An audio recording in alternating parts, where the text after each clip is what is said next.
예배하는 저와 여러분에게 하나님의 은혜가 함께 하시기를 간절히 소망합니다. 네. 우리가 이렇게 인생을 살다 보면 참 이렇게 죽을 만큼 힘이 들다, 참 힘들다 라고 할 때가 있지 않습니까? 내 자신이 참 이겨낼 수 없을 것 같은 강한 힘이 나를 막 누르는 것 같은 때가 있습니다. 또한 당장 목졸라 죽일 것처럼, 나를 막 죽일 것처럼 위급하지는 않지만 조금씩 피로하게 하고 지치게 해서 육체적으로나 정신적으로, 신앙적으로 좀 무기력하게 느낄 때가 있습니다. 그래서 이렇게 화면에 보이시는 것처럼 빈센트 반 고흐의 작품인데요. 비탄에 잠겨있는 노인의 모습이 참 내 모습일 때가 있습니다. 이럴 때 여러분은 어떻게 하십니까? 이렇게 뭐 힘들 때, 지칠 때, 피곤할 때 화를 내요. 화가 나죠. 맞습니다. 그게 인간의 자연스러운 반응인 것이죠. 근데 이런 상황 속에서 그저 가만히 있지 않고 혹시 기도하시나요? 또 하나님께 만약 기도를 한다면 어떤 기도를 드리십니까? 늘 하나님과 동행할 것 같고 정말 24시간 주님과 딱 붙어 있을 것만 같은 다윗의 기도, 오늘 읽으셨는데요. 한번 보시죠. 시편 20편 1절입니다. 내 하나님이여 내 하나님이여 어찌 나를 버리셨나이까? 어찌 나를 멀리하여 돕지 아니하시오며 내 신음소리를 듣지 아니하십니까? 수많은 전쟁과 왕의 자리에 있던 그가 하나님과 함께함으로 평안한 기도만 드릴 것 같았지만 여러 가지 인생의 그런 풍파를 겪으면서 하나님께서 침묵하시는 것 같고 나를 버리신 것 같은 어려움을 느끼면서 이렇게 기도했다는 거예요. 어찌하여 하나님 나를 버리십니까? 왜 내 신음소리를 듣지 아니하십니까? 라고 기도했다는 거죠. 저는 성경에 기록된 다윗의 이와 같은 진솔한 기도와 찬양이 하나님께서 어찌 보면 우리에게 바라고 계신다, 그런 기도를 듣길 원하신다고 믿습니다. 우리는 괜찮은 척, 또 착한 척, 거룩한 척, 죄를 안 지은 척, 나는 편안한 척, 우리 믿는 사람들이 그렇게 잘하죠. 혹시 여러분이 저를 볼 때 그렇게 느끼시고 있는 건 또 아닌가, 그런 생각도 해봅니다. 그렇지 않다는 거죠. 어젯밤에도 우리 큐티를 나누면서 얘기가 자꾸 길어지니까 제이가 아빠 이제 그만하면 안 돼요 라고 할 정도로 치열하게 우리를 하루하루 살아가면서 조율하고 부딪히고 힘들고 때로 눈물을 흘릴 때가 끝도 없이 일어난다는 겁니다. 그러나 우리는 정말 하나님이 아니면 너덜너덜한 인생이라는 것이 사실이라는 거예요. 그래서 하나님께 와서 기도하고 하나님께 가까이 가기를 하나님은 바라고 원하고 계신다는 겁니다. 제가 새벽에 배달하면서 너무 졸릴 때가 있어요. 졸지 않으려고 유튜브 뭐 강의도 듣고 뭐 이제 아내가 추천해줘서 무슨 영어 강의도 들어보고 뭐 여러 가지 듣는데 진짜 제가 이 유튜브 영상을 보면 졸지를 않습니다. 그래서 참 좋다. 그래서 꽤 많이 지금 듣고 있는 게 있습니다. 그게 바로 새롭게 하소서라는 기독교 방송인데요. 이 방송을 보면 뭐 유명한 연예인, 방송인, 교육인, 목사님, 뭐 선교사님, 교수님, 운동선수 각양각색의 사람들이 출연을 합니다. 가끔 출연자들을 보면서 이분도 크리스찬이었네 하는 분들이 있어요. 혹시 보신 적 있으신가요? 제가 이 방송을 좋아하게 된 이유를 생각해 보게 되었는데 그건 이 어떤 사람들의 성공 스토리가 아니라 한 사람의 현재 진행형인 인생 때문에 내가 이 방송을 참 재밌게 듣고 있구나 라는 생각이 들었습니다. 물론 이 어려움과 고난 속에 살아낸 것이 성공 스토리인 것처럼 들릴 경우도 있지만 대부분은 고통과 어려움을 가지고 현재 진행으로 지금 살고 있는 이야기여서 더 감동이 되더라는 것이죠. 이 방송을 보면요, 출연한 어떤 사람도 편안하고 아무 문제 없고 순탄한 삶을 사는 사람은 정말 단 한 사람도 없다는 거예요. 며칠 전에는요, 찬양 사역자 써니라는 분이 나오셨는데, 잠깐 그 영상을 좀 보겠습니다. 잠깐 그냥, 이렇게 5살 때 아버지가 개척교회 하시다가 잘 돼서 교회 십자가 달다가 전기 감전으로 어떻게 되시면 팔을 자를 수밖에 없게 된 거예요. 그리고 화상치료 때문에 자연스럽게 아버지가 그렇게 되니까 화상치료를 오래 받으셔야 되고 몸이 다 감전이 되신 건데 한쪽으로 터지면서 팔을 자를 수밖에 없었던 거예요. 전기 맞으면 그렇게 된다고 하지 않습니까? 그러니까 가세가 기울게 된 거죠. 근데 정말 하나님의 은혜로 어떻게 됐냐면 미국의 아버지와 이 따님이 찬양을 잘 하시니까 미국에 가서 이렇게 뭐 교회에서 부흥회도 하시고 뭐 이렇게 하시다가 정말 우연치 않게 미국의 백만장자의 집에 도우미로 이 따님이 도우미로 들어가시게 된 거예요. 그냥 뭐 그 백만장자 분이신데 몸이 불편하셔서 뭐 이렇게 세워드리고 힘든 일은 아니지만 그렇게 하면서 그분이 이 여자분을 교육을 시켜주시는 거예요. 뭐 안 좋은 일, 인생 가운데 안 좋은 일이 있으면 또 잘 되는 일도 있고 또 뭐 이런 일이 반복되죠. 그래서 어떻게 됐냐면 버클리 음대에 가시는 거예요. 찬양을 너무 잘하세요. 그래서 찬양 사역자의 길로 들어서게 된 거죠. 그 뒤로 형통한 삶이 또 쭉 이어지면 너무 좋았겠지만 집안 형편 때문에 일찍 해병대로 간 남동생이 사고로 다리를 절단하게 되는 사건이 또 일어나게 된 겁니다. 그러니까 이 찬양 사역자 이분이 신앙적으로 너무 고민이 되고 고민이 되는 거예요. 하나님, 왜 우리 가정에 이러세요? 하나님 도대체 왜 이런 고난을 우리 가정에 주시는 거예요? 하면서 그런 고민과 고통의 시간이 있었다는 겁니다. 지금은 찬양 사역자로 정말 단 2명만 있는 일본 교회라도 부르시는 곳이면 어디든지 가면서 찬양하시고 한국에서는 다민족 어린이들을 위해 음악을 가르치는 일을 하고 있는 그런 간증을 하셨습니다. 이런 스토리를 접하면요, 우리도 때로는 이민자의 삶이 힘들고 지칠 때가 있지만 이곳에 나온 분들 가운데 어떤 분이라도 한두 분의 이야기만 들어보셔도 와, 나는 힘든 게 아니구나 라고 말이 저절로 나옵니다. 그래서 제가 말씀드리고자 하는 것이 세상에는 우리보다 훨씬 어려운 사람들이 많으니까 저와 여러분이 힘들다고 말하면 안 됩니다 라고 말씀드리려는 게 아닙니다. 졸다가 들으시면 목사님은 우리보다 더 힘든 사람이 있으니까 힘들다고 하지 말래, 이런 말을 할 수가 있다는 거예요. 얘기를 잘 들으셔야 돼요. 고난이나 환난은 누군가의 고통과 비교해서 나의 고통을 가볍게 여기거나 무시하면 안 됩니다. 제가 이 새롭게 하소서 방송을 계속 보면서 깨달은 것은요, 정말 말도 안 되는 어려운 상황에 있는 분에 비해서 조금 덜 힘들어 보이는 분의 고통을 제가 비교하면서 저울질하고 있더라는 거예요. 뭐 이런 거죠. 이분을 봤어요. 근데 다음 분이 조금 덜 고통스러운 삶을 산 것 같아요. 그러면 전에 나오신 분이 더 힘드시네, 이분은 괜찮네, 이렇게 생각을 한다는 거예요. 하지만 누군가에게는 가벼워 보이는 고통이라 할지라도요, 겪는 사람에 따라서 이겨내기에 너무 벅차고 힘들 수밖에 없는 고통이 있다는 거예요. 마치 코로나가 누군가에는 감기처럼 올 수도 있고 어떤 사람에게 무증상으로 지나갈 수도 있고 어떤 분에겐 죽음을 가져다 주는 것처럼 말이죠. 그래서 우리가 고난을 묵상해 볼 때 이 고난을 통해서 그런 인생을 하나님 앞에서 울부짖게 하고 하나님 앞에 다시 나아가 하나님을 찾게 하시는 그런 하나님의 섭리와 계획으로 봐야지, 그런 광야의 시간을 가볍다 혹은 무겁다라고 비교하거나 어떤 사람은 저 사람이 더 힘들었을 텐데 나는 더 힘들었어 라고 하면 누군가의 고통을 별거 아닌 것처럼 대하는 것은 올바른 고통에 대한 방식이, 고통을 대하는 방식이 아니라는 겁니다. 따라서 저는 오늘 시편 22편을 통해서 우리 인생에 있는 고통에 대해서 조금 주목해 보기를 원하는 거죠.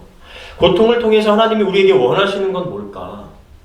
그것은 하나님을 찾게 하시고 고통을 넘게 하시고 나아가 고통이 우리의 입술에 찬양이 되게 하시는 찬양으로 바꾸게 하시는 하나님의 뜻을 주목해 볼 필요가 있다는 겁니다. 시편 22편은요, 크게 두 부분으로 나누게 돼요. 상반부는요, 1절에서 21절까지, 하반부는 22절에서 31절까지인데요. 상반부는 이렇게, 하나님 왜 나를 돕지 않으십니까? 하나님 왜 침묵하십니까? 하나님 나의 신음소리에 왜 응답지 않으십니까? 라는 탄원의 시예요. 그런데 하반부는요, 감사의 시로 내용이 바뀌어요. 그러면 다윗이 얼마만큼 고통을 느끼고 있길래 나의 하나님 어찌하여 나를 버리셨습니까? 왜 내 신음소리를 안 들리고 계십니까? 라고 외치고 있을까요?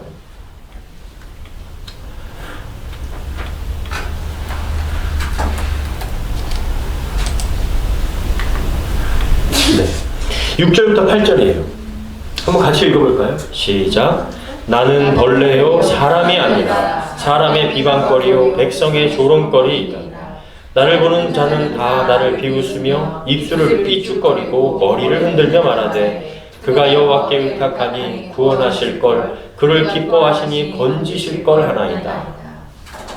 다윗은요 지금 자기 자신이 벌레처럼 느껴지는 거예요. 비방거리 조롱거리가 되어버렸어요. 요즘 말로요 악플거리가 되어버렸어요. 다윗이 지금 씹히고 뜯기고 그럼 맛보는 사람이 되어버린 거야. 사람들에게 조석거리, 조롱거리가 되었고, 야, 네가 하나님 신뢰한다고 했던 사람 아니야? 너 하나님 믿는다고 한 사람 아니야? 그런데 어째서 너의 하나님을 돕지 않고 있니? 하면서 그럼 씹히고 있는 거예요. 요즘 말로, 에이구, 뭐 예수님 믿으면 밥이 나오냐, 떡이 나오냐. 믿는 사람이 사는 게 그게 뭐냐, 너 지금. 예수는 무슨 말라비틀어진 예수냐? 하며 조롱받고 있는 겁니다. 다윗이 외부적으로 지금 공격받고 정신적으로 육체적으로 피폐해져 있기 때문에 그의 자존감이 바닥을 치고 있는 것을 지금 시를 통해 볼 수 있는 거죠. 여러분 아까 우리 리아빠가 얘기했던 것처럼 처음에는 그런 반응이 오면 화가 나죠. 받아들일 수 없게 됩니다. 내가 뭘 이렇게 잘못했다고. 분노가 일어납니다. 그게 사람의 당연한 처음 반응이에요.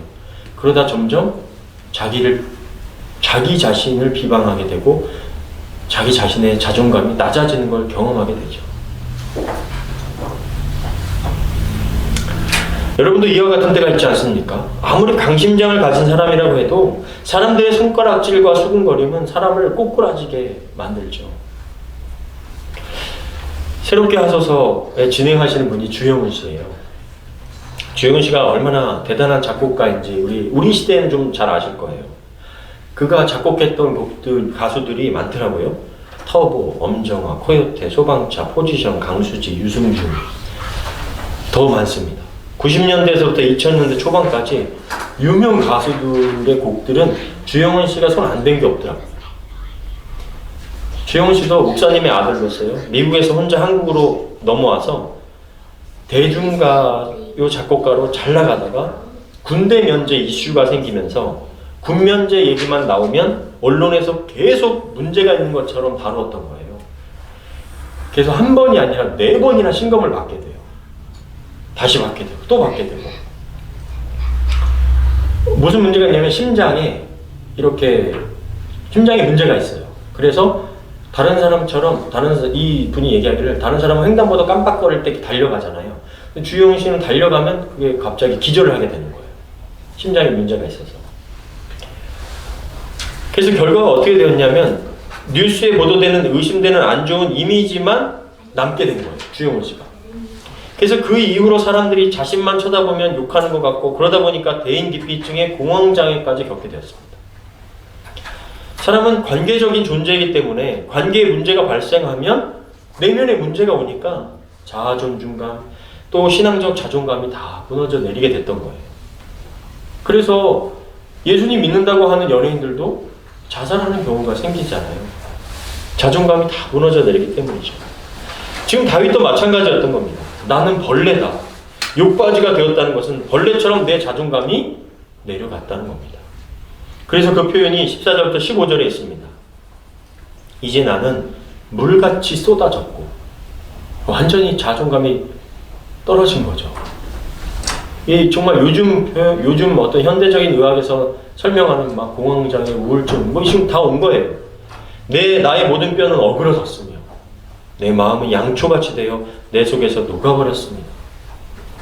내 힘이 말라 질그릇 조각 같고 내 혀가 입찬장에 달라붙었으니 주께서 나를 죽음의 먼지 속에 버려두셨기 때문입니다.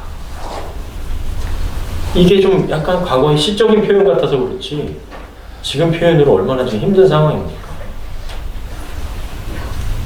이런 말씀을 보면서요, 우리 현대사회 많은 사람들이 느끼고 있는 마음처럼 느껴져서 안타깝기도 했지만 한편으로 보면 참 많은 위로가 되더라고요. 야, 다윗도 이 지경까지 갔구나. 하나님의 마음에 합한 사람이라고 했던 이 다윗도 마음이 막 다 녹아내리고 뼈가 어그러진 것 같고 죽음이 내 앞에 온 것 같음을 느끼는구나.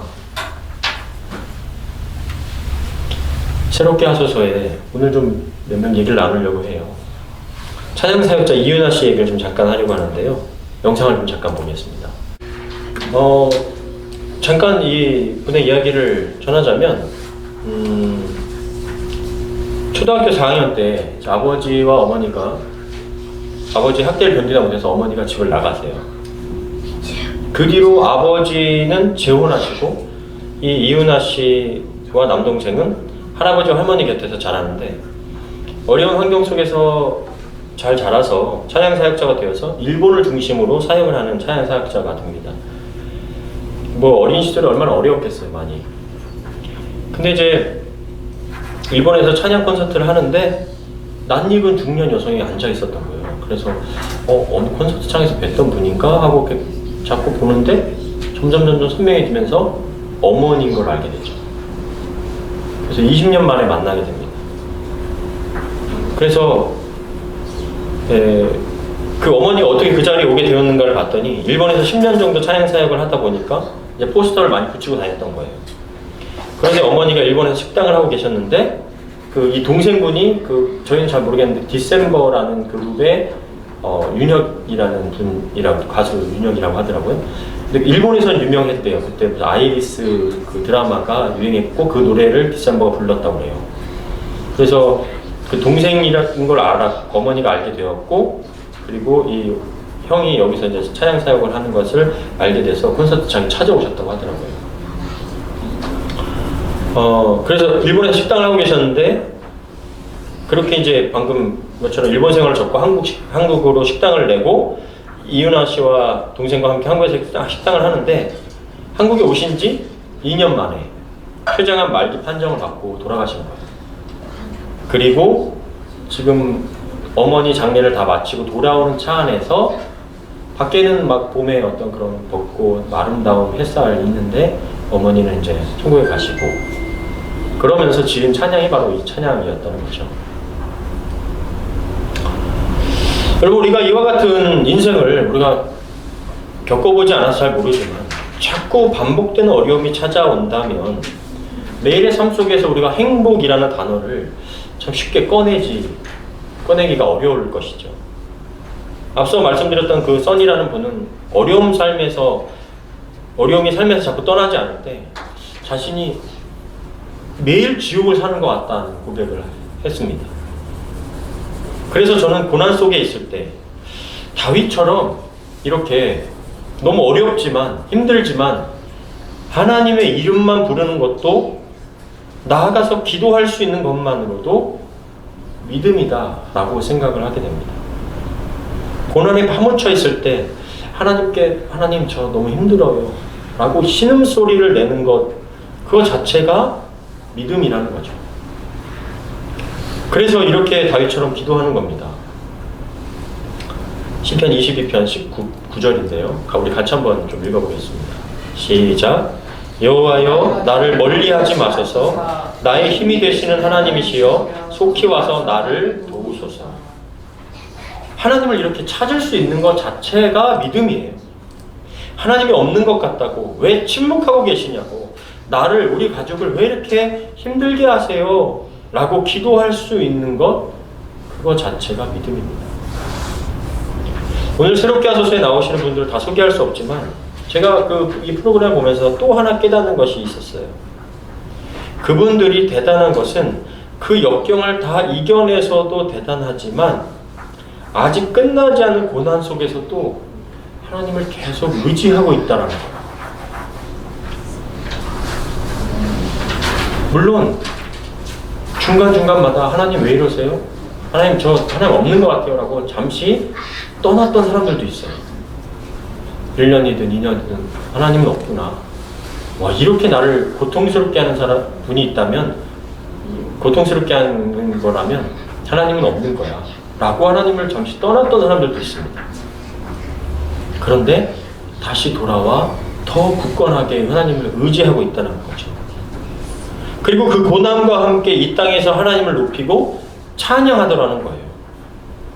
즉 주님처럼 상처 입은 치유자로 살고 있는 사람들이라는 것이 저는 더 대단하다는 것을 느꼈습니다. 한 여자분을 마지막으로 좀 더 소개하려고 해요.